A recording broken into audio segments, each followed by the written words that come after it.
17 feet tall, reddish-brown fur, eyes that looked straight through me, sad, intelligent, human. I saw it in the Blackwater Forest, and it wasn't a myth. For weeks, I'd been finding signs, giant footprints, missing animals, a silence that didn't belong here. Then it stepped out of the trees. It didn't attack. It just watched, like it was warning me. The government took my report, my evidence, everything except one copy I hid. And I'm telling you now, if you think these woods are empty, you're wrong. They're here. And the moment you try to find them might be the moment you disappear. Fall had come hard and early that year. I remember the air felt sharper than usual, like the forest itself had drawn in a long, uneasy breath. The maple leaves burned gold and blood red, but there was no warmth in their color, just silence. Blackwater Forest had always been thick with sound, crickets, owls, wind through the pine, but that morning everything felt held back, like the woods were waiting. I was hiking a few miles off trail, about 2 clicks north of Echo Ridge. The ground there never dried out, even in August, but by late September it turned to sponge. That's when I saw them, not far from where the creek bends west. They were big, damn big, footprints, human-like, 5 toes, arched, deep, 4 inches sunk clean into the mud. No tread marks, no boot ridges, no claw curves like bear, just clean, wide, and somehow heavy. Whoever or whatever made them had weight to them. I crouched down instinctively, my fingers numb from the cold but trembling as if they knew something before my brain did. I tore a page out of my notebook and started sketching, copying each curve of the toes, the sweep of the ball, the width of the heel. I measured them with my hand. 18 inches. Nearly twice the size of mine. I don't know why, but I whispered aloud like it might hear me. This ain't right. Back in the cabin, I rolled out the old regional map I kept nailed to the wall. Pins marked each missing person case over the last 30 years. Some hikers, some campers, a few hunters. Most never solved. A few were chalked up to animals or accidents. But I had read the reports, I knew the patterns, always near water, always in fall, and always around Blackwater's inner basin. That night I couldn't sleep. There was a stillness pressing in on the walls like the forest had closed its lungs. No owls, no bugs, not even the soft shuffle of deer outside, just nothing. I sat in my chair by the fireplace, the last log hissing low, staring into the darkness through the small window. I could see the outline of the pine tree just 10 feet out, its branches still as stone. Then came the knocks, 3 of them, slow, measured. Knock, knock, knock. Not wind, not a branch falling. These were intentional. I stood up fast, heart thudding so hard I thought it might give me away. I opened the door. Nothing. No one, just the cold whisper of fog rolling in from the trees. But there, right in the center of the wooden step, lay a stone, round, palm-sized, clean, like someone had placed it there. I didn't touch it. I left it exactly where it was and stepped back, closing the door gently. That night, I didn't sleep. I just sat in that chair with my shotgun across my lap, watching the stone like it might move on its own. I'd seen a lot in my 22 years working that forest. Wolves pulling down elk, bears tearing apart dumpsters like candy wrappers. I once found a man who had gotten his foot stuck in a beaver dam and chewed off his own boot to crawl home. But I'd never felt what I felt that night. It wasn't fear, not exactly, it was anticipation. Like something old had turned its head toward me for the first time, and whatever it was, it had decided I was worth noticing. That stone stayed there for 2 more days. I didn't move it. I swept around it when I cleaned the porch, stepped over it when I went to grab firewood, but I never picked it up. I think some part of me believed it would be rude, like touching a gift that wasn't meant for opening. On the 3rd day, it was gone. I didn't hear it taken. Didn't see it go. I just opened the door that morning and the space where it had sat was empty. No scrape marks, no rain, just a faint circle where the dust hadn't settled back yet. Now you can chalk it up to coincidence. Maybe some bored hiker playing games, maybe my mind playing tricks after too many seasons alone in the woods. But deep down, I knew better. That print in the mud, that wasn't a prank. That knock in the night, that wasn't wind. And that stone, that was a message. I just hadn't figured out what it meant yet. The morning after the stone disappeared, I called Ben Carter. I needed someone to see what I saw. Not just prints or symbols or bones, but the absence. The silence so thick it made your ears ring. Ben was an old hand. Worked dispatch out of Helena now, but we'd hiked this forest together back in the 90s when we still thought the worst thing out here was a drunk hunter with a bad aim. He showed up late afternoon, silver thermos in one hand, smirk in the other. Said I looked like hell. I told him it was a long week. I didn't mention the knocks or the stone. Not yet.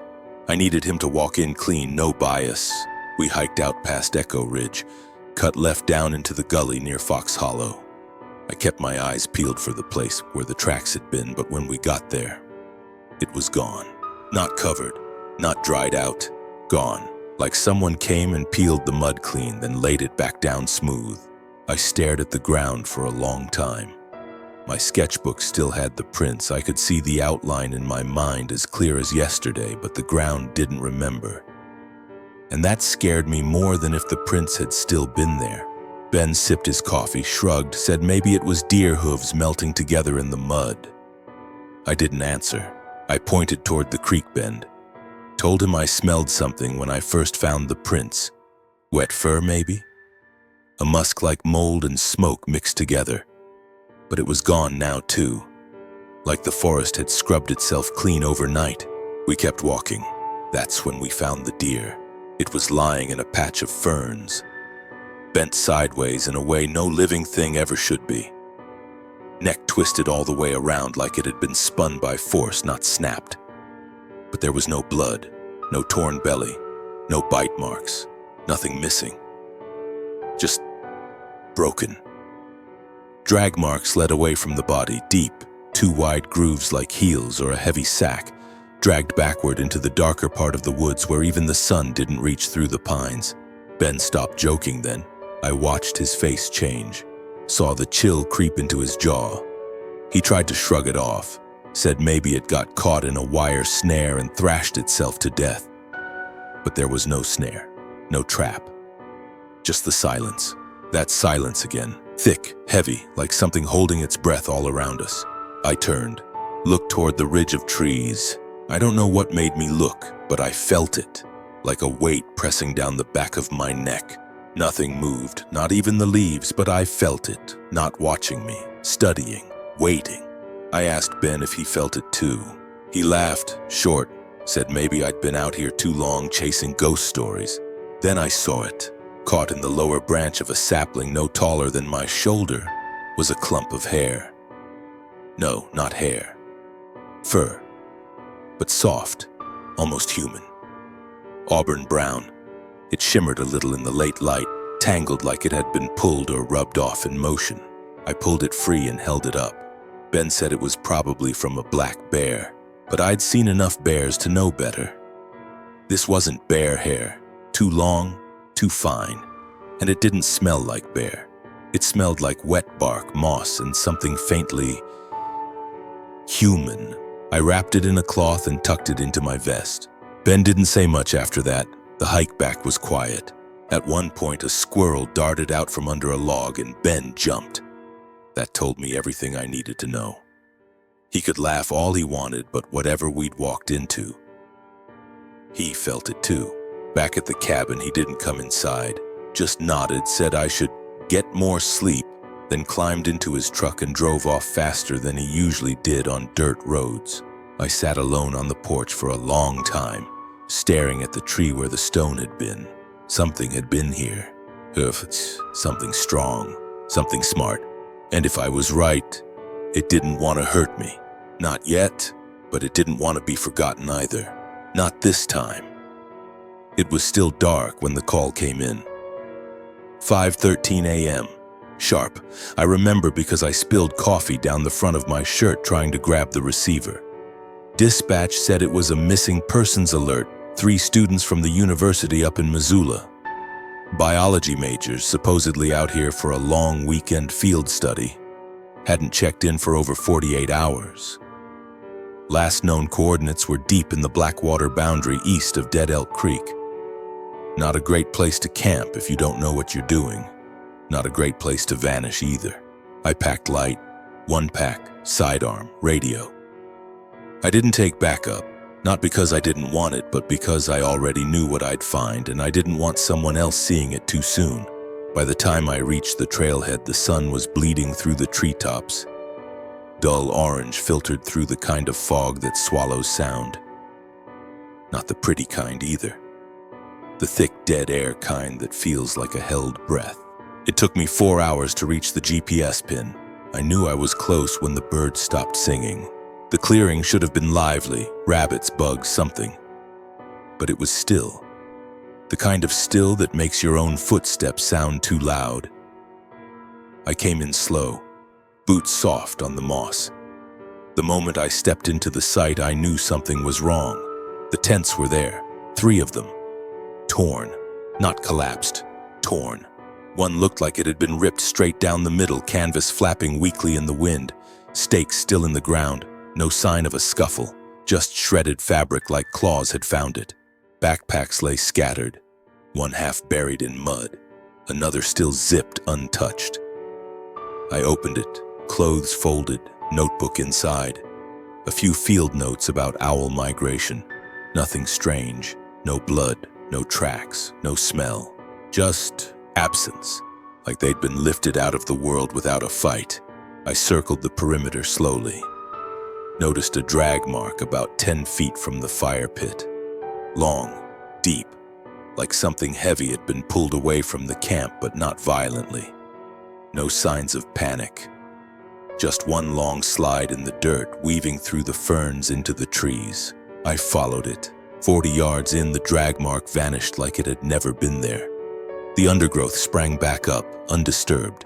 I stood there for a long minute, not blinking, listening. Then I saw it. Hidden under a bush, half covered in pine needles, a trail camera. The kind those research students love to set up on tripods. It had fallen over, lens pointed awkwardly at the ground. I picked it up carefully, checked the power, still full. I pocketed it and backed out slow. Didn't talk, didn't call it in. Not yet. I waited till I got home. Closed the cabin windows, locked the door. Sat at the table with the blinds drawn. Took out the SD card and slotted it into the reader. The first few files were nothing. Squirrels, wind, blurry branches. Then the last one loaded. Nighttime footage, black and white. A rustling in the left corner. Then something moved. Not fast, not aggressive, just present. A shadow stepped into frame. Not a bear, not a man. It was tall, broad. Arms long enough to hang past the waist. Shoulders too wide. Covered in something thick, hair maybe, but not wild, not mangy. The silhouette was too clean. It moved with a strange grace, like it knew it was being watched but didn't care. And then it stopped, dead center in the frame, turned, and looked straight at the camera, straight at me. The eyes caught the infrared like glass. No glow, just a sharp gleam, round and focused, not confused, not animal. Aware. It held for 3 seconds. 4. Then stepped out of frame. That was the end. No sound. No scream. No struggle. Just that look. I sat there in the dark, palms sweating, chest heavy like I'd run 5 miles uphill. It wasn't the shape that shook me. It was the expression. Not anger, not curiosity, something closer to recognition, like it had seen this before, like it expected us to come looking, and it was already tired of being found. I started seeing it in small ways, the way the wind didn't move the same way through the trees, the way the birds would go quiet all at once and not come back, the way my boots didn't echo anymore when I stepped on dry pine needles. It was like the forest had started listening, not just hearing, but listening. I wasn't alone anymore, but it wasn't the kind of not alone that makes you feel safe. It was the kind that makes your skin itch when you're walking down a hallway and you know there's someone behind you, but you also know that turning around won't help. I couldn't shake the feeling that something had chosen me. Not because I was special, not because I wanted it, but because I had seen too much now. And once you've seen too much in Blackwater, the forest makes sure you don't forget it. I set up motion detectors around the cabin. Simple trip sensors wired to a buzzer I rigged through an old fire alarm. I wasn't expecting much, but it made me feel like I had some kind of control, like I wasn't just sitting there waiting for the knocking to come back. I also left trail cams out by the creek by the dead deer and one right above the spot where the stone had been left on my porch. That night I sat on the edge of my cot, boots still on, shotgun by my side. I kept the lights off. I didn't want it to think I was scared. Truth was, I wasn't even sure what I felt anymore. Fear had passed. It had become something else, like curiosity layered with dread. The buzzer went off at 3:07 a.m. Sharp, sudden, one shriek.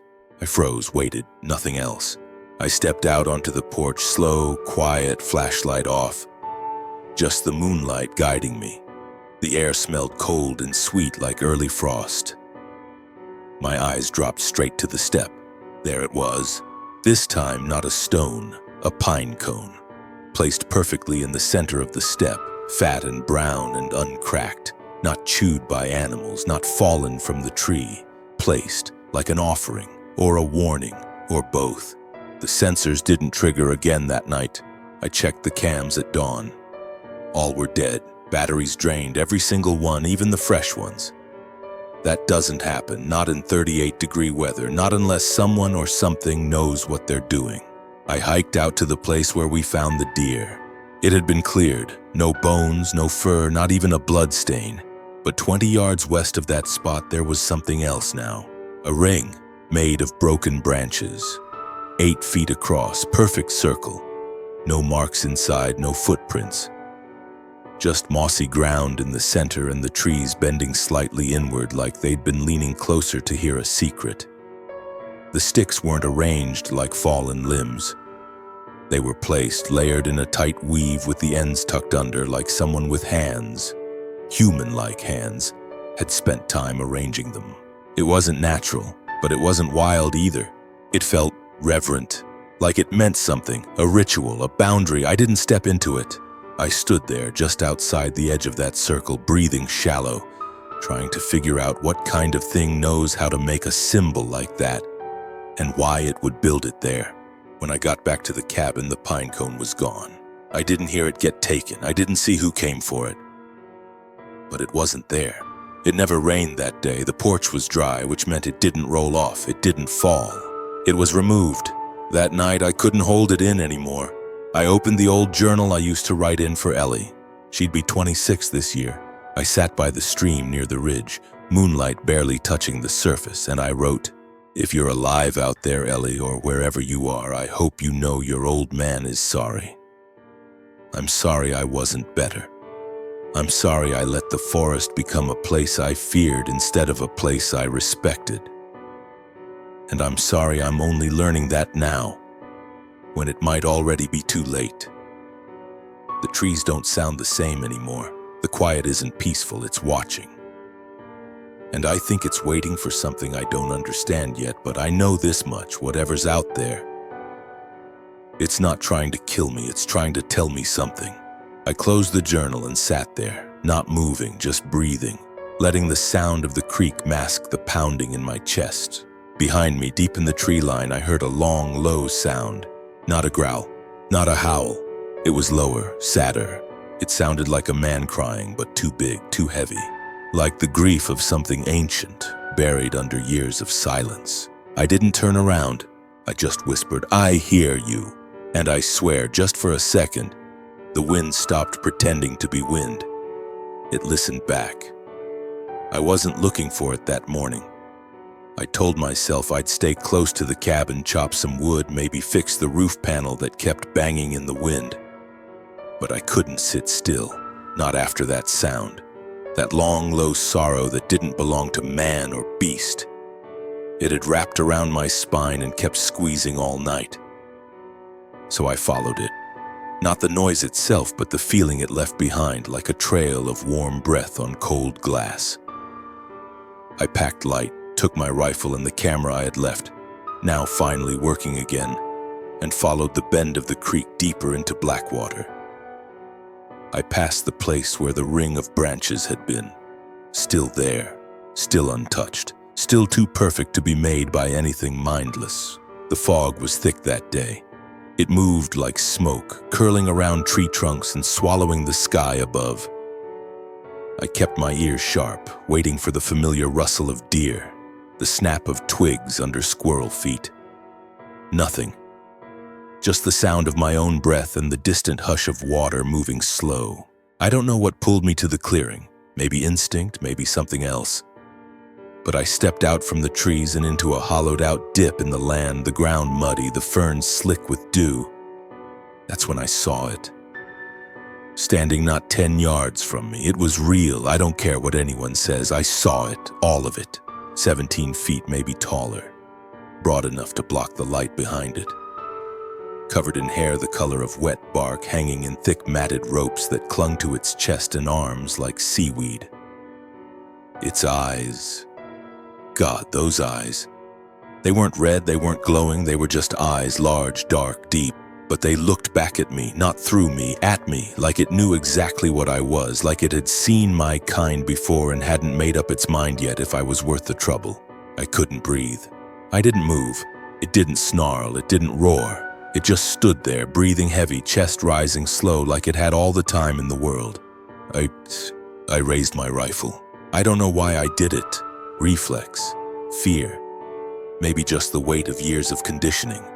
Man sees monster, man shoots monster. The shot rang out and shattered the stillness like a hammer through glass. It stumbled, not dramatically, just a step back, hand pressed to its side like it didn't expect pain to feel quite like that. Then it let out a sound I still can't explain, not animal, not human, just hurt. A deep, guttural exhale of grief and surprise, like a creature that didn't think I'd actually go through with it.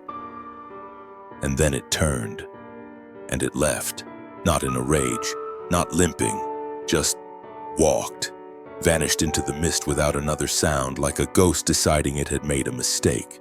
I stood there for a long time, rifle lowered, lungs still frozen. The echo of that shot still bouncing around inside my skull. I didn't follow at first.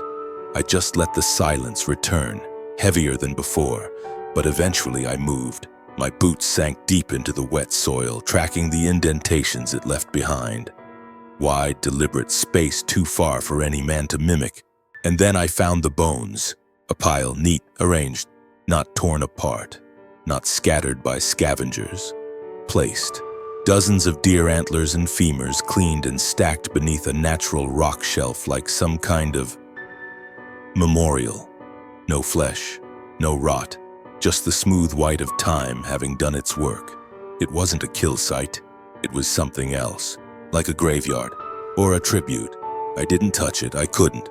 There was reverence in the way it was built, like stepping too close would be a violation, like something watching would know. I turned back toward the trees, eyes darting through the fog.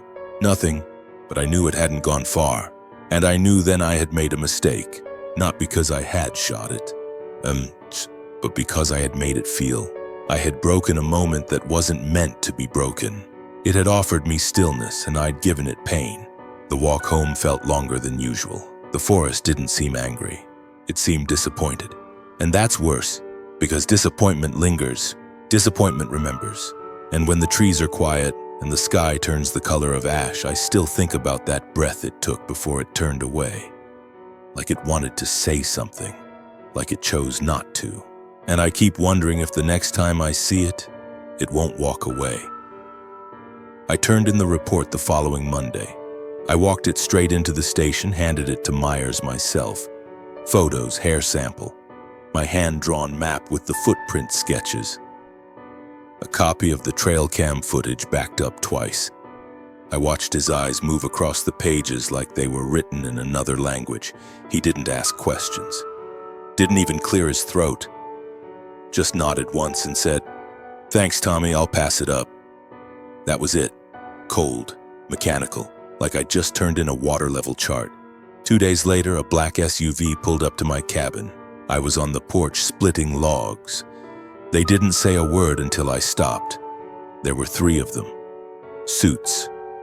Too clean for the woods. No badges, no names. One of them stepped forward, handed me a manila envelope, and said it was official clarification regarding my incident. Inside was a typed letter on vague letterhead. No department name. No seal. It said my recent report had been determined inconclusive, likely the result of extended isolation and mental stress from long-term field exposure. At the bottom was a line I'll never forget. No further dissemination of unverified claims is permitted under federal field integrity protocol. I asked them if they were with the Forest Service. They didn't answer. They just walked back to the SUV and left. That night, I opened the fridge to grab the sample bag I had stored. Just a sliver of that reddish hair wrapped in sterile foil. It was gone. So was the backup flash drive. The notebook with the footprint sketch had been pulled halfway out of my drawer, pages bent back like someone had rushed through it. That drawer had been locked. My key had still been on my belt. I didn't sleep. I sat by the fire with the rifle, lights off, heart racing. Not because of the creature, not anymore, but because of the people. The next morning I drove into town, needed to see Ben. I figured maybe he'd heard something, maybe someone had told him to keep quiet. But his locker at the station was already emptied out, his nameplate gone. When I asked dispatch where he'd been transferred, no one had an answer. Just a shrug. Something about mental health leave, someone mumbled. I knew Ben. He wasn't the kind to snap, not unless someone gave him a reason. When I got back to the cabin that evening, there were tire tracks in the dirt that didn't match my truck. A faint oil leak trail. Fresh. Whoever had been there hadn't even bothered to hide it. I walked the perimeter. The tripwires I'd set for the motion detectors were still tied, but the alarms were unplugged cleanly, carefully. No wires cut. Just disarmed. Inside, I found the sketchbook torn to pieces. Not scattered, stacked. Every page with the footprint sketches or my field notes had been ripped and folded into a neat pile beside the fireplace. As if someone had left them for me to see, to make a point. They hadn't burned them. They wanted me to know I was being erased, one scrap at a time. I picked up the top page. My drawing of the footprint, 5 toes, wide arch, deep heel. The graphite smeared like it had been rubbed with a wet thumb. I sat there holding it, chest tightening, throat burning. I don't know what hurt more, that they didn't believe me, or that they did and still decided it had to be buried. The next day I went back out to the site, the one with the ring of branches and the pile of bones gone. All of it. Even the moss had been scraped clean. There were faint boot prints around the clearing. Big ones, military-style soles, not mine, not anyone local. Even the trees felt different. No birds, no breeze, like the forest itself had been threatened into silence. I stood in that empty clearing for a long time, gripping my hat, trying to breathe. I remember thinking how fast the truth can disappear when it's inconvenient. That night I found a scratch on my front door. One single line, deep and deliberate, just below the handle. It wasn't from a bear, it wasn't from a tool. It was a mark, a reminder. And I don't know who left it, but I knew why. To let me know the forest isn't the only thing that watches, and not all of it forgives. The email came late at night, long after I'd stopped expecting anything good to come from a screen. The name didn't ring any bells, Dr. Rachel Monroe, but the subject line made my hands go cold. Your footage. I believe you. That was all it said. No greeting, no pleasantries. Just a short paragraph about how she'd seen a 15-second clip from the trail cam. Not the full video, just a grainy, cropped portion of the moment before the creature turned its head. She'd watched it in some obscure thread before it got taken down. Said it matched what she'd studied years ago in Oregon. Said she'd lost her academic standing for chasing shadows. Then she asked if we could talk. I don't know why I answered. Maybe because I was tired of being crazy alone. Or maybe because her message didn't try to convince me I was right. She was just stating a fact, like we were both carrying the same invisible weight and finally noticed each other's shoulders sagging. We met 3 days later at a diner an hour outside Helena. She wore a gray wool coat with the buttons mismatched and hair pulled back in a way that looked accidental. Her eyes were clear though. Tired, yes, but sharp. She ordered tea. I didn't order anything. My appetite had been gone for weeks. I slid a flash drive across the table, no small talk, no credentials, just silence while she opened her laptop and watched the footage I still had saved. The real copy, the one I hadn't let them wipe. When she reached the frame, the one where its eyes catch the infrared just for a split second, she pressed pause, leaned forward, didn't blink, and whispered, almost to herself, "That's not what they think it is. That's not an animal." I asked her what it was. She looked at me like I'd asked her to describe grief. Then she said something I'll never forget. They're what's left. Remnants, not myths, not monsters, just forgotten cousins. Descendants of something we never thought survived. Gigantopithecus, probably, or something close. A branch of the tree that got left behind when the rest of us started building fences and roads. And now they're running out of places to hide. I wanted to laugh, not because it was funny, but because it sounded right. Not sensational, not dramatic, just sad. She pulled out her phone and played a recording. It was a low moan, almost a wail. Rough, guttural, but buried inside was something broken. Like it had once been speech or wanted to be. Like someone had been trying to say a word for years and never learned how. I knew that sound. It was the same one I'd heard in the woods. The one that made my stomach flip and my chest go tight. But hearing it through her phone in this sterile little diner, it hit different. My hands started shaking. I had to look down. That sound didn't belong in here. It belonged to something older than walls. She watched me for a while. Then she said, "They're not trying to scare you, they're trying to be seen." I didn't answer, just nodded, because deep down I already knew that. I'd felt it the night it stood in the clearing, the moment after I fired. That look, that breath, that ache in its eyes. I told her everything, about the stone, the pine cone, the bone piles, the circle of branches, the hair, the way the forest had gone still, like the air was holding its breath. She listened, took no notes, didn't interrupt once. When I was done, she sat back, hands folded, and said, "You weren't meant to be afraid, you were meant to notice." That landed hard. I'd spent weeks cataloging threats, mapping patterns like a hunter. And maybe that was my mistake.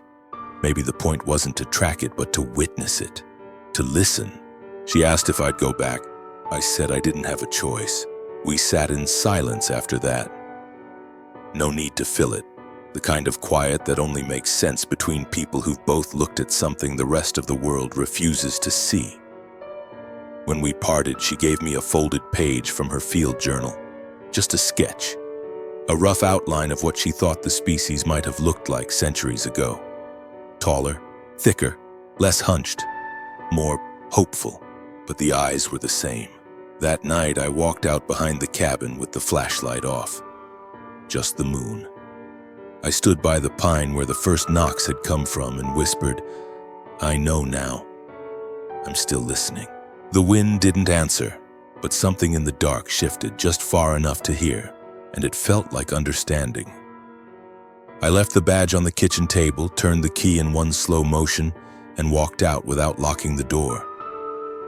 There was nothing inside that place I needed anymore. Not the logbooks, not the radios, not the uniform.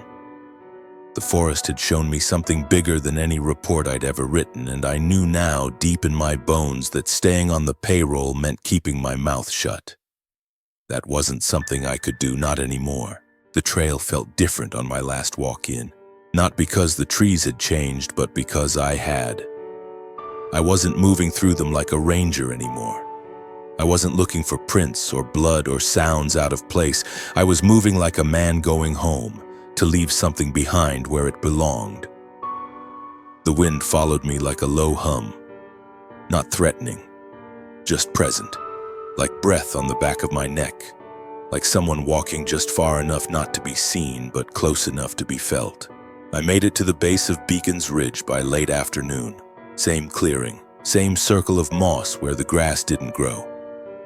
I crouched down beside the roots of the pine I'd always trusted, twisted and ancient, older than anything else standing near, and I pulled the cloth from my coat pocket, the one I'd kept in a tin for years. Ellie's scarf, soft blue cotton with little white flowers, still smelled faintly like the cedar chest back at the cabin. I didn't say anything, didn't whisper her name. I just dug a small hole beside the roots and tucked it in, pressed the dirt back with my bare hand. Then I lit the journal. The pages caught fast, years of ink soaked with guilt and awe curling into ash in the wind. Flames flickered gold against the trunks, then vanished, leaving only the black spiral of the binding behind.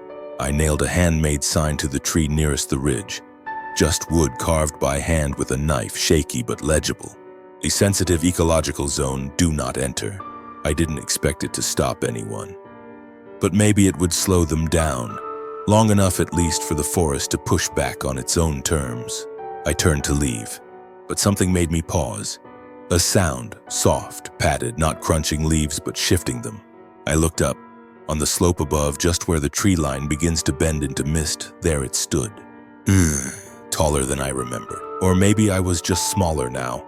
Same frame, same matted hair, same wide chest breathing in and out like slow thunder. But it didn't move. It just held something. Something clutched tight against its chest. Blue, faint, faded. Ellie's scarf. Not buried. Retrieved. My throat went dry. Not out of fear. Out of understanding. It hadn't come to threaten me. It had come to show me it remembered. That grief runs deep in all creatures. Not just the ones with words. We locked eyes. Not long, just enough. Enough to say, I saw you, I remember you, and I still walk here. Then it stepped back, vanishing into the trees as if the fog had swallowed it whole. And for a moment the wind came alive again. Not sharp, not cold. But like a song. Not sung with lips, but with the deep resonance of everything alive. Tree trunks groaning, pine needles hissing, creek water bubbling under frost. Not a scream, not a warning. A lament, a memory, a reminder. By the time I made it back to the road, the light had begun to dim. The horizon stretched wide and red behind the hills, casting long shadows that danced between the brush. I saw a family pull up to the lower trailhead, picnic baskets in hand. A young boy hopped out first, running ahead on the path, his boots thumping softly on the dirt. He stopped suddenly, looked down. I saw him kneel, saw him brush his fingers across the ground. Then he looked up at his father and pointed. I couldn't hear what he said, but I knew. The man walked over, stared at the print, said nothing. His eyes scanned the woods. Then he reached for his boy's hand, turned him back toward the car, and they left. No panic, just quiet understanding. And somewhere, maybe not far, I think something watched them too. Not angry, not afraid, just present, still here, still waiting for us to listen. Sometimes the greatest truths don't roar. They whisper through pine needles. They live in the space between heartbeats and footprints left where no one dares to tread. In silence so profound it feels like a language all its own. And maybe that's the point. Not every mystery is meant to be solved. Some are meant to be felt, to be carried. To remind us that not everything ancient is gone and not everything wild is lost. There are places in this world that don't belong to us, not really. Places where time stretches longer, where the rules bend towards something older than science or maps or borders.